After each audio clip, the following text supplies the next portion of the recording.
Hello again, everyone. So today we're going to continue with our listening.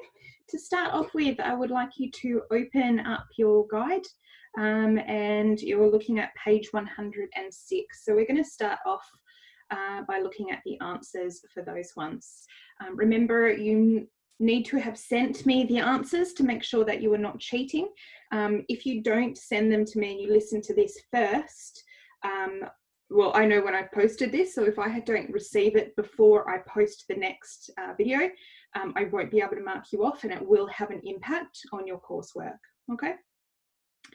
Also, it's detriment to you, so it causes problems for you because you really do need to improve your speaking skills if you want to get to a good university and have a good life, and good money and good food. All right. So the other day we were talking about Live It Life in a Wildlife Sanctuary. Now all of this is related to what we're going to be doing for both of our presentations, as well as your description of your endangered animal. Someone sent me an endangered animal, which was a snake. This is not an endangered animal. Make sure that you choose your animal and stick to that. Okay, let us begin. Elephants. So the first one, make sure you've got your pen out to tick or cross what you got correct or what you got incorrect. The first answer is Asian elephant, A-S-I-A-N, the Asian elephant. The second answer is Indian. So it was the Indian elephant and the Sri Lankan elephant, both of which Sri Lanka and India are both in Asia. Therefore, it is the Asian elephant. They can live for a long time, up to 65 years, 65 years. They are the largest land mammal, the largest land mammal. They have a weight over 11,000 kilograms, 11,000. That's 11000. 11000. And their height is 3.5 meters tall, 3.5 meters tall. If you just wrote 3, if you just wrote 5, or you wrote 3, 5 without a point, that would be incorrect. Next, we listened about the grasslands. So a good ecosystem, so an ecosystem is where someone would live, okay? So in grasslands is one of the types of ecosystems that we have. Food for many animals. So he was actually talking that whole time about food for many animals. The first one is insects. Now you could have actually guessed that if you look at here, grasshopper, eat grass blades, okay? So an example is a grasshopper, and we know that a grasshopper is a type of insect. The next one, if you look at peacock, we know that that is a type of bird, okay? So birds, e.g. peacock, eat, and they said seeds of grass, but in this case, they've written eat grass seeds, eat grass seeds. Homes, again, he said porcupines, for instance, and said this word first, but again, the words are not going to be in chronological order. The word is underground burrows, which means that the porcupine lives under the earth, maybe similar to a rabbit. Then the next section that we talked about was monkeys, when the girl saw the monkey. So here is the word monkey, sorry, just there would be the word monkey.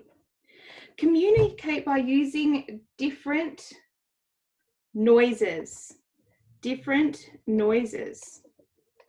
So they growl, they yell, and they scream. So this word, screams. They communicate non-verbally by sending silent messages. So silent messages. So they communicate non-verbally by using silent messages. For instance, facial expressions, body posturing, and gestures. So facial expressions might be a frown or a smile. Body posturing is if you stand up really tall with your chest out, you might say that you are being aggressive or you want to fight. If you roll your shoulders in and try and make yourself very small, that would be body posturing that you are maybe afraid of something. And gestures is the same as if you see a friend across from you and you want them to come over, you wave them over. So that would be a gesture. Come over here or go away. Next, the type of message depends on sound. It can be pitch. So pitch would be how high it is. So ah would be a loud pitch, ooh would be a low pitch. Tone is, you probably know, yes, I'm feeling really good. No, I'm not feeling well today. These are different types of tone.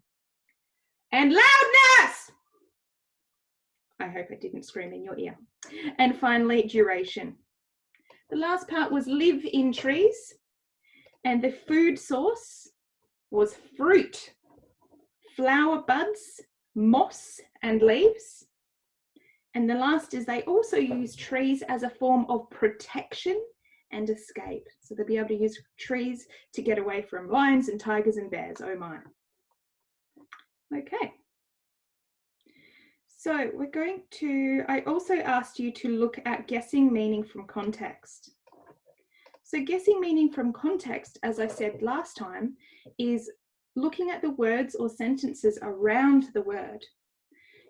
I use this skill all of the time. So because I read all the time and the English language has so many words, a ridiculous amount of words, that I will never ever know all of the words in the English dictionary. Similarly, you will not. And when we don't have a dictionary available, when we're at in an exam, we need to find other ways to work out what a word means. So this is not just for people to speak English as a second language. It's all English speakers like to use this context, so this context skill. So context means the things around, okay? So you're going to use the information around the word to understand the meaning. This one says you will learn about the animal's characteristics. Oh, I don't know what the word characteristics mean. We've got such as. Such as is the same as saying for instance. So this says I'm now going to tell you what this word means, okay? So that means that characteristics means appearance and diet. It might also mean their personality. So it's the things that make up that animal. So attributes typical of the animal. For instance, the characteristics of a whale might be that it lives in the ocean, that it is a mammal, that it is very big, that it is blue maybe, that it eats fish, that it's got lots of teeth. All of these would be characteristics.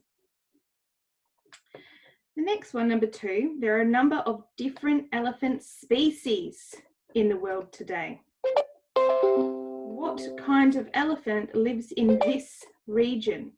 So we know that we've listened earlier to about elephants.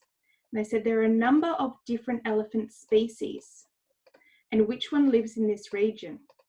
So we know that they talked about 2 types of elephant, the Asian elephant and the African elephant, I think.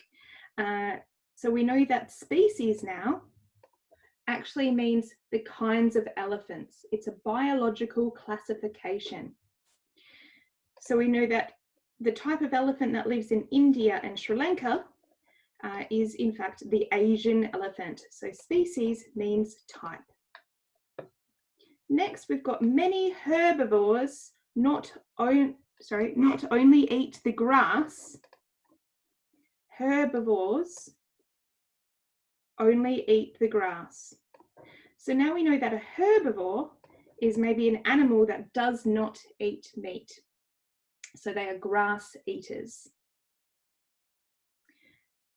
For instance, a herbivore might be a sheep or a cow.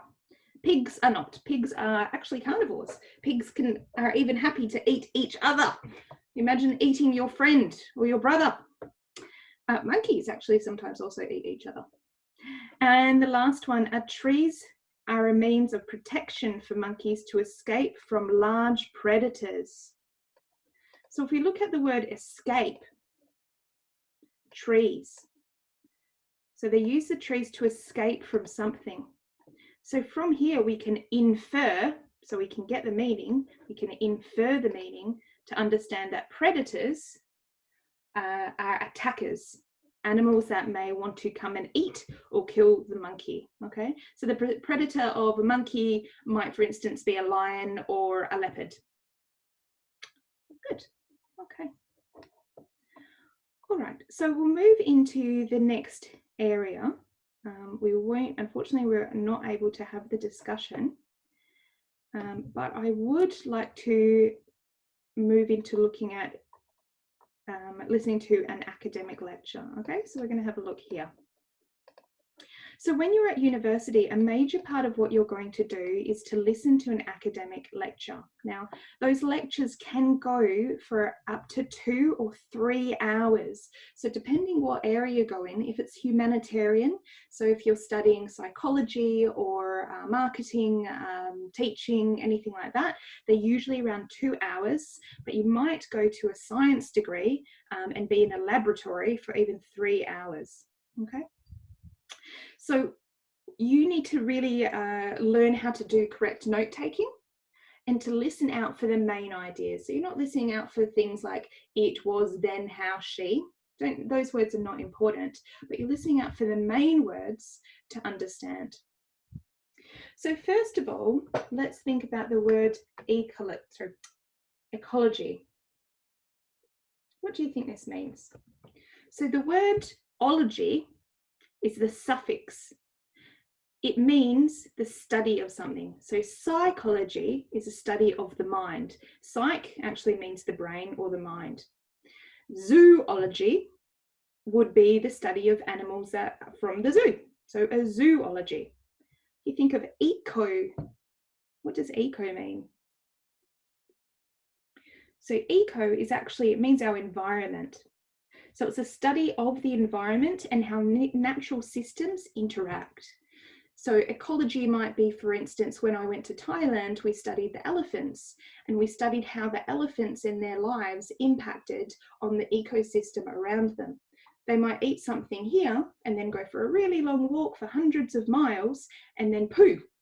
And then that poo actually transfers that plant from where it was. A new plant will now grow in a different area. So these two systems, natural systems, interact with one another. Okay, so here we're going to look at what is the main topic of the lecture. You're going to choose the best answer, A, B, C, or D. And then we're going to look at listening and organising information. So first one, what is the main topic of the lecture? Is it raising endangered animals at the zoo? That means maybe, for instance, pandas, we know that they're endangered, and so they might be in the zoo and they might try and get a male and female panda to then have a new child, and how we raise that child. Reintroducing endangered animals in the wild. So this might be, for instance, the elephants in Thailand are often owned by people, and they are taken to the street and people take photos of them, people ride them. This is an unnatural environment for the elephant. So to reintroduce them is to take them from that area and move them across into their forests, and how they develop, because they maybe don't have the right habits, they don't know how to feed themselves, they don't know where to walk to, they don't know about socializing with other elephants, they may have never seen another elephant before. So this is reintroducing endangered animals into the wild. The disadvantage of releasing endangered animals in the wild. So what are the problems if we send the endangered animals back out to the wild? For instance, they might experience other predators that they've not come across before. And finally, improving methods of reintroducing endangered animals in the wild.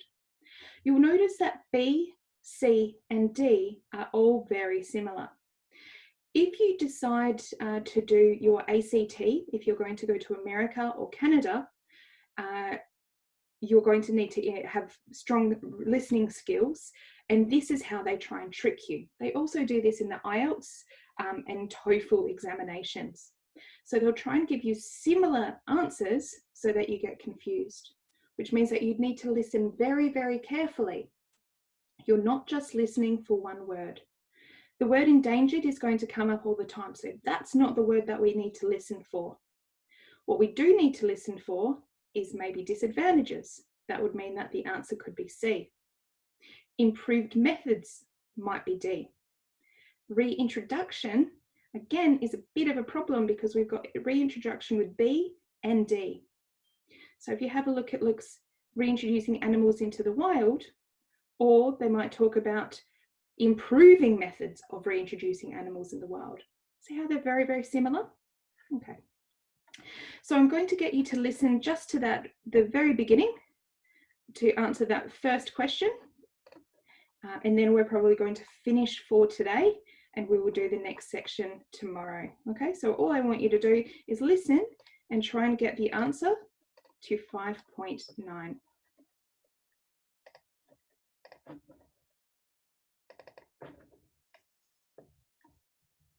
GAC 001, Academic English 1, Listening and Speaking Skills. Unit 5, Track 11. Now, listen to the lecture in an ecology class.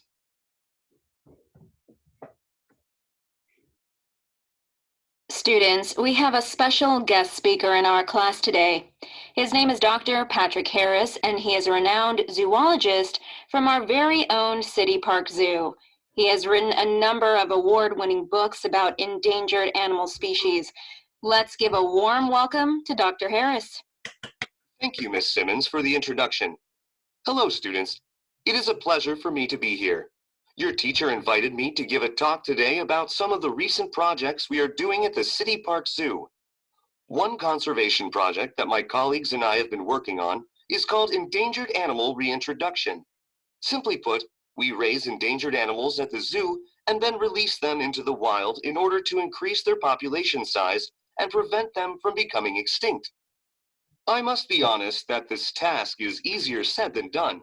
There are many difficulties that scientists face when releasing animals back into their natural habitat. The greatest problem is that the majority of reintroduced species do not survive in their natural environment after being raised in the zoo. In fact, over 70% of captive animals die in the first year they are in the wild. There are 4 main reasons for this. One is that animals born in zoos do not usually have the natural behaviors they need to succeed in the wild. For instance, they lack hunting skills and have trouble feeding themselves, which leads to malnutrition and starvation. Secondly, they lack fear towards humans because they are accustomed to zookeepers who raise them. Thirdly, they do not fully develop the instinct to flee from predators because there are no predators at the zoo.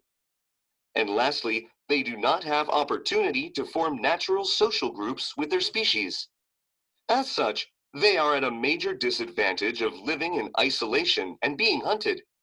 In addition, reintroducing animals into the wild does not directly address the root cause for why they have become endangered in the first place. As we all know, one of the greatest threats is human activities that result in habitat destruction, such as urban development and pollution. No amount of reintroduced animals will prevent extinction as long as these environmental issues continue to destroy our ecosystems. However, this does not mean that we should completely abandon endangered animal reintroduction projects.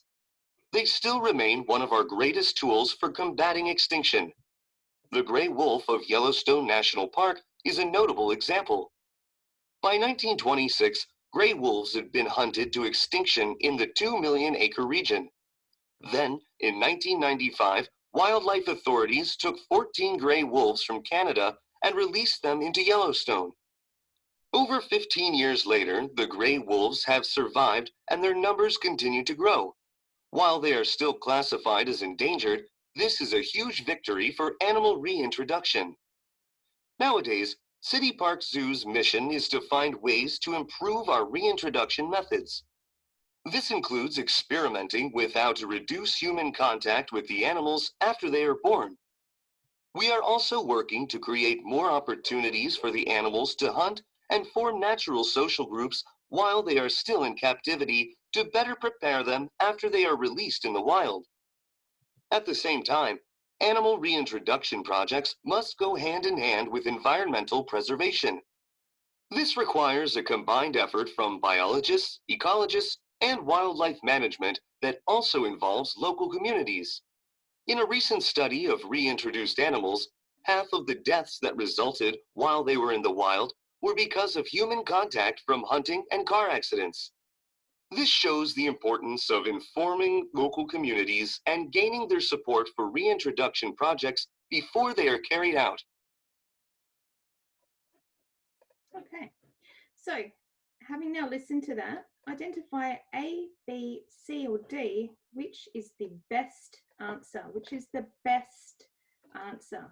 Okay, I'm going to leave it there for today, and we will look at the answer for 5.9 in our next listening class. That is all for today. Thank you very much. Goodbye.